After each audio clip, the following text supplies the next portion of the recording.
disitulah saya benar-benar kalut. Saya harus menyiapkan biaya untuk keperluan pengobatan suami. Ditambah saya pun harus mengganti kerusakan barang-barang. Saya sempat putus asa sampai akhirnya saya terpaksa menjual mobil suami saya, Mbak.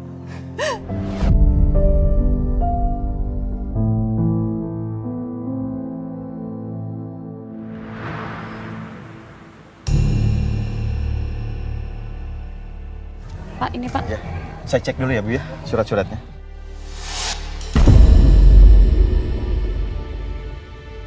Ini udah sesuai ya Bu ya. Ini uangnya, silakan Ibu hitung sesuai kesepakatan kita.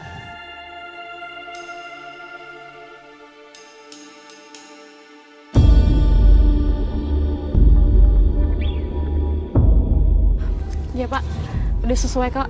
Baik Bu, kalau gitu mobilnya saya bawa ya. Permisi Bu.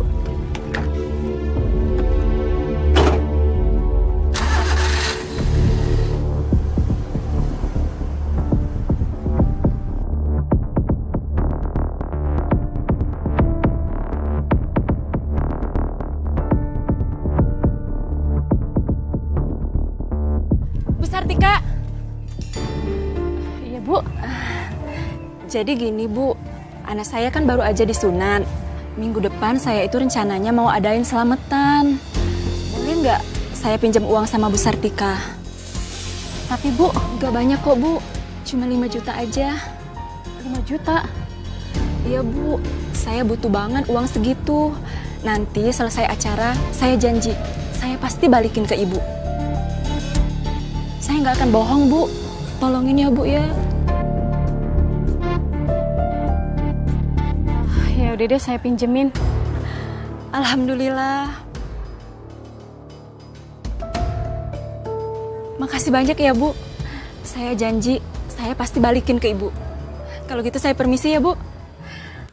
Jadi, di saat Mbak lagi kesusahan, Mbak justru bantu dengan meminjamkan uang pada tetangga, Mbak. Iya, Mbak. Wah, Mbak hebat sekali ya.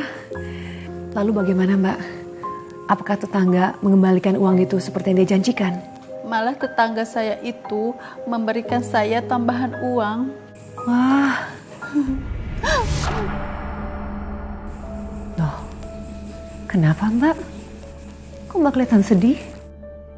Justru tambahan uang dari tetangga saya yang membuat saya berbuat jahat.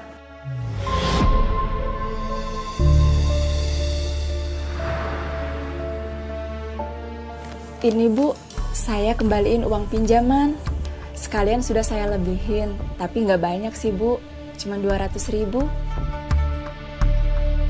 Kok malah dilebihin sih Bu? Nggak usah.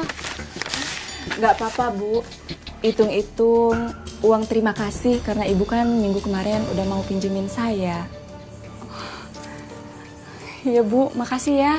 Kalau gitu saya permisi pulang ya Bu, udah malam soalnya. Oh, ya udah. Pokoknya sekali lagi saya terima kasih banyak sama Ibu. Sama-sama Bu Anti. Assalamualaikum.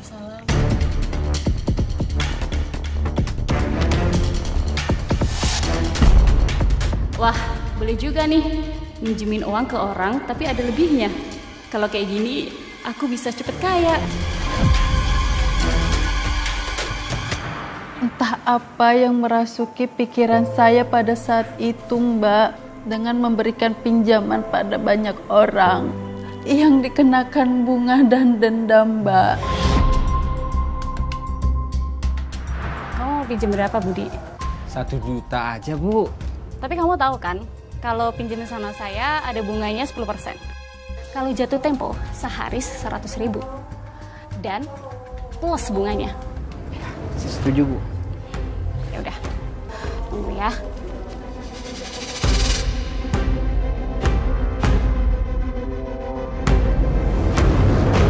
Ternyata ide jahat saya berjalan dengan mulus. Banyak warga yang pada minjem uang ke saya.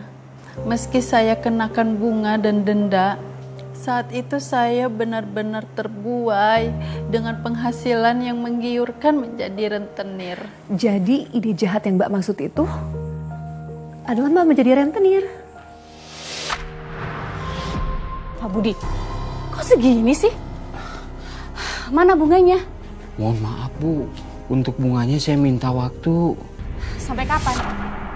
Minggu depan saya lunasi Bu. Tapi bunganya 2 kali lipat ya. Iya Bu. Tapi kalau kamu nggak bayar, aku bakal ambil barang-barang kamu di rumah.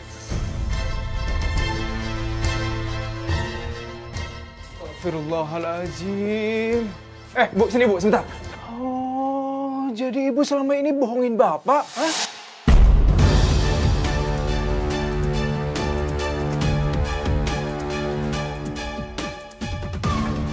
Oh, Pak, aku bisa jelasin. Ibu bilang bisnis pakaian sama Bapak, tapi ternyata apa?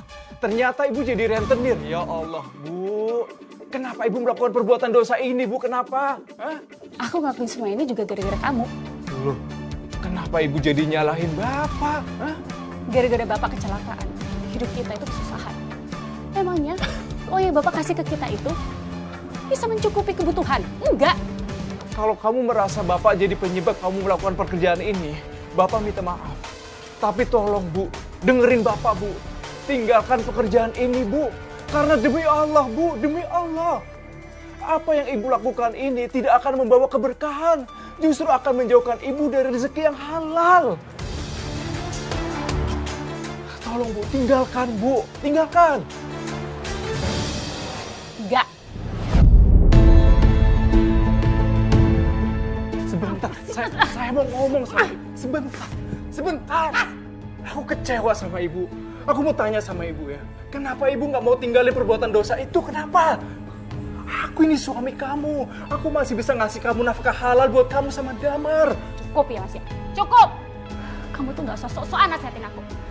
Aku tuh nggak pernah protes ya sama pekerjaan kamu. Jadi kamu jangan protes sama pekerjaan aku. Astagfirullah. Kerjaan kamu tuh ya, Mas. Penghasilan itu lebih sedikit daripada aku, ngerti?